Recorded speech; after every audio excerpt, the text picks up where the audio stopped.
బాబాయ్ ప్లాట్ ఎక్కడ కొన్నారు? తాతయ్య బాబాయ్ మీకు నచ్చిన చోటే కొన్నారు. అంటే ఎస్ స్క్వేర్ ఎస్ ఇన్ఫ్రాకాన్ లోనా? S square S Infracon. నా పేరు కాకు మురళీరెడ్డి, న్యాయవాదిని. ఈరోజు ముందుగా మీడియా సమావేశానికి విచ్చేసినటువంటి మీడియా సోదరులందరికీ కూడా హృదయపూర్వకమైనటువంటి ధన్యవాదాలు.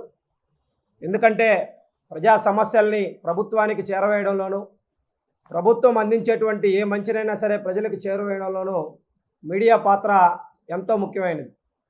ఈరోజు కూడా ఏదైతే నెల్లూరు నగర కార్పొరేషన్లో జరిగినటువంటి ఫోర్జరీ కుంభకోణాన్ని బయట పెట్టడంలోనూ, ప్రజలకు చేరవేయడంలోనూ మీడియా పాత్ర ఎంతో కీలకమైనది. కాబట్టి మీడియా మిత్రులందరికీ, ప్రింట్ ఎలక్ట్రానిక్ మీడియా మిత్రులందరికీ కూడా ముందుగా ప్రత్యేకమైనటువంటి ధన్యవాదాలు, అభినందనలు తెలియజేస్తాను. అయితే ఈరోజు ఈ మీడియా సమావేశాన్ని ఏర్పాటు చేయడానికి గల ప్రధానమైనటువంటి ఉద్దేశం ఏంటి అంటే, ఏదైతే ఇటీవల నెల్లూరు జిల్లానే కాదు రాష్ట్రమే ఉలిక్కిపడే విధంగా నెల్లూరు నగర మున్సిపల్ కార్పొరేషన్లో జరిగినటువంటి ఏదైతే ఫోర్జరీ కుంభకోణం బయటపడిందో, ఒక్కసారిగా సాక్షాత్తు ఐఏఎస్ అధికారుల సంతకాలు సైతం ఫోర్జరీ అయ్యాయన్నటువంటి విషయాన్ని తెలుసుకున్నటువంటి ప్రజలే కాదు, అధికార యంత్రాంగమే కాదు, అనేక మంది నాయకులు సైతం ఉలిక్కిపడినటువంటి పరిస్థితి మన నెల్లూరులో మనం చూసాం. అయితే ఈ యొక్క జరిగినటువంటి అవకతవకలపైన, అవినీతి పైన, ఇవి గతంలో ఎప్పటి నుంచో జరుగుతూ వస్తూ ఉన్నాయి గత ప్రభుత్వ హయాంలో. అయితే మా వద్దకి వృత్తిపరంగా న్యాయవాద వృత్తిలో ఉన్నందుకు రకరకాల ల్యాండ్లకు సంబంధించి కావచ్చు, రకరకాల అపార్ట్మెంట్లకు సంబంధించి కావచ్చు, మేము తాకట్టు పెట్టడం, కొనడం, అమ్మడం ఇటువంటి విషయాల్లో లీగల్ ఒపీనియన్ అనేది ఇవ్వడం జరుగుతూ ఉంటుంది.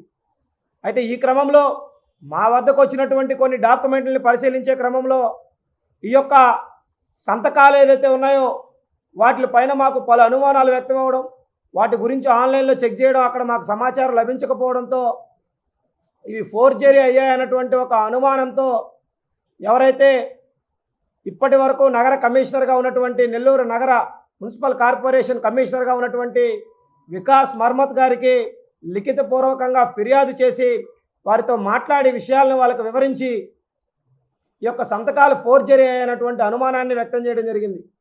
వారిని నేరుగా సంతకాలు చూపించి ఈ సంతకాలు వారివా కాదా అని కూడా వారిని తనిఖీ చేయమని చెప్తే, ఈ సంతకాలు నావి కాదండి, మీరు కావాలంటే పోల్చి చూసుకోవచ్చు అని చెప్పి వారు నేరుగా వారి సంతకాన్ని పెట్టి చూపించినటువంటి పరిస్థితి ఈరోజు గతంలో జరిగింది. అయితే ఈరోజు ఇదంతా జరిగిన విషయమే కదా, తెలిసిన విషయమే కదా, మళ్ళీ ఎందుకు చెప్తున్నాను, దినపత్రికల్లో చదివామంటే, ఈరోజు నేను ఫిర్యాదు చేసినటువంటి తేదీ 7 జూన్ 2024.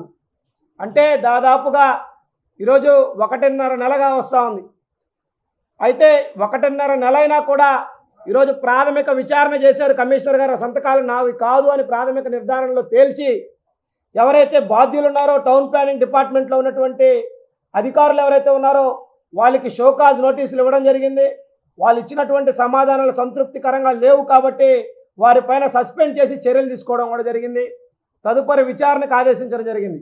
ఈ విషయాలన్నీ మీరు స్టేట్ పత్రికల్లో వచ్చాయి, జిల్లా పత్రికల్లో వచ్చాయి, మీడియాలో కథనాలన్నీ కూడా వచ్చాయి. అయితే ఈ విచారణ అయిన తర్వాత వారు ఇచ్చినటువంటి ఎక్స్ప్లెనేషన్లు, స్టేట్మెంట్లను రికార్డ్ చేసి ఏదైతే గౌరవ ఎస్పీ గారికి సాక్షాత్తు కమిషనర్ గారే లిఖితపూర్వకంగా ఫిర్యాదు చేశారు. ఆ ఫిర్యాదు చేసింది కూడా 5/7/2024. అంటే ఈ రోజుకి దాదాపుగా 12 రోజులు అవుతా ఉంది. ఈరోజు ముఖ్యంగా మీడియా సమావేశం పెట్టి మేము నేరుగా అడగదలుచుకున్నటువంటి విషయం ఏంటంటే, ఈరోజు ఒక సామాన్యమైనటువంటి పౌరుడు పోలీస్ స్టేషన్కి వెళ్ళి, పోలీస్ స్టేషన్ పరిధి కాకపోయినా కూడా ఫిర్యాదు చేస్తే 0 FIR నమోదు చేసేటువంటి ఈ రోజుల్లో, ఆన్లైన్లో కంప్లైంట్ ఇస్తే కేసు రిజిస్టర్ చేసి ఎంక్వైరీ చేసేటువంటి ఈ రోజుల్లో, ఈ ఆధునిక పరిస్థితుల్లో ప్రభుత్వ యంత్రాంగం వేగంగా పనిచేయాల్సినటువంటి పరిస్థితుల్లో సాక్షాత్తు ఒక న్యాయవాది అయినటువంటి నేను లిఖితపూర్వకంగా ఫిర్యాదు చేస్తే శాఖాపరమైనటువంటి విచారణ చేసి చర్యలు తీసుకుంటే వాటిపైన క్రిమినల్ ఎంక్వైరీ చేయమని చెప్పి సాక్షాత్తు ఒక IAS అధికారి అయినటువంటి నెల్లూరు నగర మున్సిపల్ కార్పొరేషన్ కమిషనర్ గారు ఎవరైతే ఉన్నారో వారి జిల్లా ఎస్పీ గారికి ఈరోజు లిఖితపూర్వకంగా ఫిర్యాదు చేసినటువంటి కాపీ మీకు నేను చూపిస్తూ ఉండేది. అది చేసింది ఎప్పుడా అంటే 5/7/2024 ఈ నెల 5వ తేదీ చేస్తే ఈ రోజు వరకు ఎఫ్ఐఆర్ ఎందుకు నమోదు చేయలేదు అని చెప్పినటువంటి విషయాన్ని ఈరోజు మేము సూటిగా అధికార యంత్రాంగాన్ని అడగదలుచుకుంటా ఉన్నాం. ఈరోజు ఐఏఎస్ ఇచ్చినటువంటి కంప్లైంట్కే ఈరోజు ఇటువంటి పరిస్థితి ఉంటే ఇంకా మరి సామాన్యులు ఇచ్చేటువంటి వాటిని పట్టించుకునే పరిస్థితులు ఉంటాయా ఉండవా అన్నటువంటి విషయాన్ని ఈరోజు మనం ఆలోచన చేయాల్సినటువంటి అవసరం ఉంది. ఈరోజు నాయకుల బెదిరింపులకు, ఈరోజు అధికారుల యొక్క ఒత్తిళ్లకు తలవొక్కి ఒక అవినీతిని బయట పెట్టాలంటే ఎంత కష్టసాధ్యమైనటువంటి విషయం మీకు అందరికీ కూడా తెలుసు.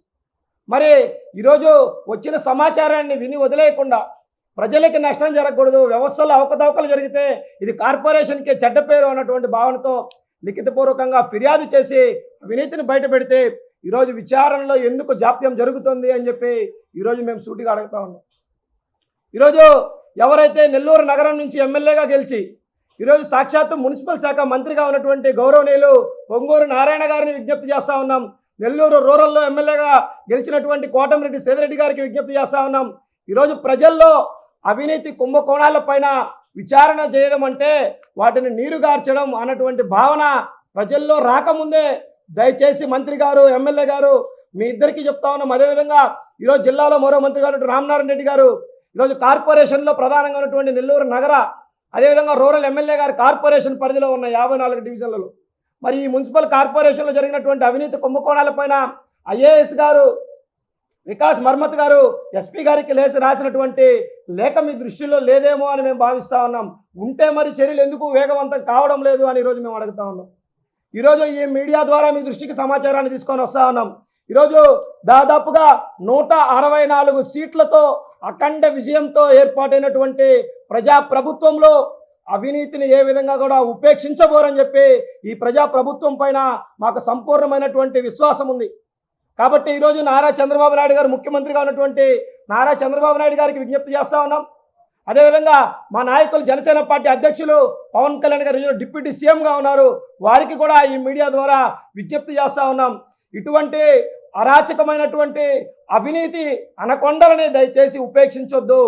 వీరికి ఎవరు అండదండలు ఉన్నా సరే, గత పార్టీలో అధికార పార్టీలో ఎవరైతే గతంలో ఉన్నటువంటి కార్పొరేటర్ల హస్తం ఉందో, లేకపోతే ఎవరైతే గతంలో మేయర్గా ఉన్నటువంటి స్రవంతి గారి యొక్క హస్బెండ్ అయినటువంటి జయవర్ధన్ గారి పాత్ర ఉందో, ఇది నేను చెప్తున్నటువంటి విషయం కాదు, సాక్షాత్తు నేను ఇచ్చినటువంటి ఫిర్యాదు పైన లిఖితపూర్వకంగా కమిషనర్ గారు ఇచ్చినటువంటి దాంట్లో ఉన్నటువంటి విషయాలు చెప్తా ఉన్నాం. వారి అధికారుల్ని విచారణ చేసిన తర్వాత వారు బయటకు పెట్టినటువంటి విషయాలు ఇవి మాకు సంబంధించినవి కాదు, వారి ప్రమేయం ఉంది అని చెప్పి అధికారులు నేరుగా ఇచ్చినటువంటి స్టేట్మెంట్ రికార్డుల గురించి మాత్రమే నేను మాట్లాడుతూ ఉన్నా. ఇవి కేవలం నా ఆరోపణలు కాదు, కమిషనర్ గారి విచారణలో తేలినటువంటి విషయాలు. మరి ఈ రోజు వరకు ఎవరైతే కింది స్థాయి ఉద్యోగులపైన మాత్రమే సస్పెన్షన్ వేటు వేసి ఎందుకు ఆగిపోయారు? వారి వెనకాల ఏ బడాబాబులు ఉన్నారు, ఏ మాజీ ఎమ్మెల్యేలు ఉన్నారు, ఏ మాజీ మంత్రులు ఉన్నారు, లేకపోతే ప్రస్తుత ఎమ్మెల్యేలు మంత్రులు ఎవరైనా ఉన్నారా? మరి వీటిపైన సమగ్రంగా విచారణ చేయాల్సినటువంటి బాధ్యత ప్రభుత్వ యంత్రాంగం పైన ఉందా లేదా అన్నటువంటి విషయాన్ని ఈరోజు సూటిగా ఈరోజు పౌరులందరి తరఫున కూడా ఈరోజు ప్రశ్న మేము సంధిస్తా ఉన్నాం. దయచేసి ఈరోజు ప్రభుత్వం పైన ప్రజలకు విశ్వాసం కలిగించేలాగా పరిపాలన చేయాల్సినటువంటి అవసరం ఉంది. ఈరోజు మరి గతంలో ఉన్నటువంటి మేయర్ గారు ఎవరికి సన్నిహితంగా ఉన్నారు, ఎవరి స్వలాభాల కోసం, ఎవరికి లబ్ధి చేకూర్చడం కోసం ఈ యొక్క కుంభకోణాలకి తెర తీశారన్నటువంటి విషయాన్ని నిగ్గు తేల్చాల్సినటువంటి అవసరము, ఆవశ్యకత ఎంతైనా ఉందని చెప్పి ఈరోజు మేము అభిప్రాయపడతా ఉన్నాం. ఈరోజు మీడియా సమావేశం పెట్టి ఇవన్నీ ప్రశ్నలు ఎందుకు చేయాలంటే ప్రజలకి విచారణ ఏం జరుగుతుందో తెలియాలి. ఏదో ఒకరోజు పత్రికల్లో వచ్చింది కుంభకోణం జరిగిందంట, దానిపైన చర్యలంట అని మభ్యపెట్టేటువంటి పరిస్థితి దయచేసి చేయొద్దు అని చెప్పి ఈరోజు మేము విజ్ఞప్తి చేస్తా ఉన్నాం. మరొకసారి మంత్రి నారాయణ గారికి, అదేవిధంగా ఎమ్మెల్యే కోటమిరెడ్డి సేదిరెడ్డి గారికి విజ్ఞప్తి చేస్తా ఉన్నాం. మీరు దీని పట్ల చొరవ తీసుకోండి, అధికార యంత్రాంగాన్ని ముందు ఎఫ్ఐఆర్ నమోదు చేసే విధంగా ఆదేశాలు ఇవ్వండి అని చెప్పి కూడా ఈ మీడియా సమావేశంగా మీకు విజ్ఞప్తి చేస్తా ఉన్నాం. అదేవిధంగా ఈరోజు విజిలెన్స్ ఎంక్వైరీకి కూడా ఈరోజు ఆర్డర్ చేయడం జరిగింది. సరే, విజిలెన్స్ ఎంక్వైరీ అంటే స్టేట్ నుంచి రావాలి, ఆలస్యమైంది అనుకుందాం. మరి ఈ కంప్లైంట్ పైన ఇప్పటి వరకు ఎఫ్ఐఆర్ ఎందుకు నమోదు చేయలేదో, లేదా కార్పొరేషన్కి పోలీస్ వ్యవస్థకి ఏదైనా సమస్యలు ఉన్నాయా అవైనా వ్యక్తపరచండి. మాకు ఫిర్యాదు నమోదు చేయడంలో, రిజిస్టర్ చేయడంలో, ఎఫ్ఐఆర్ చేయడంలో మాకేమైనా సమస్యలు ఉన్నాయంటే అవైనా సరే బహిరంగపరచండి అని చెప్పి కూడా ఈ సందర్భంగా తెలియజేస్తా ఉన్నాం. ప్రజలందరికీ కూడా విజ్ఞప్తి చేస్తా ఉన్నాం. అవినీతి ఏ రూపంలో ఉన్నా సరే వదిలేటువంటి పరిస్థితి లేదు. గత ప్రభుత్వంలో జరిగినటువంటి కుంభకోణాలపైన, అవినీతి అవకతవకలపైన మీ వద్ద ఏ ఆధారాలు ఉన్నా మా దృష్టికి తీసుకురండి, మీ పక్షాన మేము పోరాడతామని చెప్పి కూడా ఈరోజు మీ అందరికీ కూడా తెలియజేస్తూ, మరొక్కసారి ఎవరైతే అధికార యంత్రాంగం ఉన్నారో మీరు ఏదో పెట్టేశారు, ఎంక్వైరీ చేశారు, 4 రోజులు సస్పెండ్ చేస్తారు, ఈ హడావిడంతా అందరూ మర్చిపోతారు అనుకుంటే మాత్రం అది మీ అమాయకత్వం. దీనికోసం ఏ వేదికలపైనా సరే, ఎంత దూరమైనా సరే పోరాడడానికి మేము సిద్ధంగా ఉన్నామన్నటువంటి విషయాన్ని కూడా ఈ సందర్భంగా మరొకసారి స్పష్టం చేయదలుచుకుంటా ఉన్నాం. ఈరోజు ఏదైతే నగర కార్పొరేషన్లో కేవలం ఫోర్జరీ కుంభకోణాల్లో భాగస్వాములైనటువంటి ఏ డిపార్ట్మెంట్లో అధికారులు ఉన్నారో వాళ్ళందరిపైన కూడా సమగ్రమైనటువంటి విచారణ జరగాల, లేదా కార్పొరేషన్లో ఇంకే వ్యవస్థల్లో అయినా సరే గతంలో అధికారాన్ని అడ్డం పెట్టుకొని చేసినటువంటి అవకతవకలపైన కూడా ఎంక్వైరీ జరగాల. ఉన్నత స్థాయి విజిలెన్స్ విచారణ జరిగే నివేదికలన్నీ కూడా పారదర్శకంగా ప్రజల్లో పెట్టినప్పుడే ఈరోజు ప్రజలు గెలిపించినటువంటి ఈ ప్రజా ప్రభుత్వం పైన ఈరోజు గౌరవనీయులు నారా చంద్రబాబు నాయుడు గారు, అదేవిధంగా గౌరవనీయులు శ్రీ పవన్ కళ్యాణ్ గారి సారథ్యంలో ఈరోజు ప్రజలకు సంక్షేమం అందించడం, అభివృద్ధి అందించడం, సుపరిపాలన అందించడమే లక్ష్యంగా పనిచేస్తామని చెప్పినటువంటి ఈ ప్రభుత్వం పైన ఈ బాధ్యత ఉంది. ఈ అవినీతిని ఏ దశలో ఉన్నా సరే వాటిని పూర్తిగా నిర్మూలించి ప్రజలకు పారదర్శకమైనటువంటి వ్యవస్థలు అందించాల్సినటువంటి బాధ్యత రాష్ట్ర ప్రభుత్వం పైన, అదేవిధంగా జిల్లా నాయకులు, అధికార బాధ్యతలు ఉన్నటువంటి నాయకుల పైన, అదేవిధంగా పూర్తి యంత్రాంగం పైన ఉంది. కాబట్టి మీ అందరికీ మరొకసారి సవినయంగా చేతులు జోడించి విజ్ఞప్తి చేస్తా ఉన్నాం, అవినీతిని ఉపేక్షించొద్దు. ప్రజల్ని రాబందుల్లో పీల్చుకు తింటున్నటువంటి, ఎవరైతే వేధిస్తున్నటువంటి గత ప్రభుత్వంలో జరిగిన అవకతవకల పైన మీరు రాజకీయ ఉద్దేశాలతో వారిని ఉపేక్షిస్తే మాత్రం ప్రజల్లో మీ పట్ల విశ్వాసం సన్నగిలేటువంటి అవకాశం ఉంటుంది. కాబట్టి దీనిపైన సత్వర విచారణ చేసి, సమగ్ర విచారణ చేసి, దోషులు ఎవరైతే ఉన్నారో, బాధ్యులు ఎవరైతే ఉన్నారో వారిపైన కఠిన చర్యలు తీసుకొని కార్పొరేషన్ ప్రతిష్టను కాపాడండి, పోలీస్ వ్యవస్థపై ప్రజల్లో ఉన్నటువంటి విశ్వాసాన్ని కాపాడండి, ప్రభుత్వం పైన ప్రజలు పెట్టుకున్నటువంటి సంపూర్ణమైనటువంటి అఖండమైనటువంటి నమ్మకాన్ని ముందుకు తీసుకుపోవాలని చెప్పి సవినయంగా విజ్ఞప్తి చేస్తూ సెలవు తీసుకుంటా ఉన్నాను. అదేవిధంగా ఈరోజు మరొక విషయం ప్రస్తావన చేయదలుచుకున్నాం. ఈరోజు కమిషనర్ గారు మారిపోయారు, జిల్లా ఎస్పీ గారు మారిపోయారు, ఈరోజు కలెక్టర్ గారు కొత్తగా నూతనంగా బాధ్యతలు తీసుకున్నారు. కొత్తగా బాధ్యతలు స్వీకరించాం కాబట్టి పాత విషయాలతో మనకు సంబంధం లేదనో, లేకపోతే ఆ కాగితాలపైన మా సంతకాలు లేవనో దయచేసి నిర్లక్ష్యం చేయవద్దు. ఒక కలెక్టర్ గారు చేసినటువంటి పనిని మరో కలెక్టర్ గారు కొనసాగిస్తేనే, ఒక ఎస్పీ గారు చేసినటువంటి దాన్ని మరొక ఎస్పీ గారు కొనసాగిస్తేనే, ఒక కమిషనర్ గారు తీసుకొచ్చినటువంటి విధానాన్ని ఇంకో కమిషనర్ కొనసాగిస్తేనే వ్యవస్థలు ముందుకెళ్తాయి తప్ప అధికారులు మారినప్పుడల్లా మళ్ళీ ఓం రాస్తాం మొదలు పెడతామంటే కుదరదు. ప్రజల సమయం చాలా విలువైనది. ప్రజా ధనాన్ని చేతంగా తీసుకున్నటువంటి అధికారులు ఎవరైనా సరే ప్రజలకు జవాబుదారీతనంగా ఉండాల్సినటువంటి బాధ్యత మీ అందరిపైన కూడా ఉంది. కాబట్టి ఈరోజు నూతనంగా బాధ్యతలు తీసుకున్నటువంటి అధికారులందరికీ నెల్లూరు జిల్లా తరపున ఈ యొక్క కేసు విచారణతోనే మీకు స్వాగతం పలుకుతా ఉన్నాం.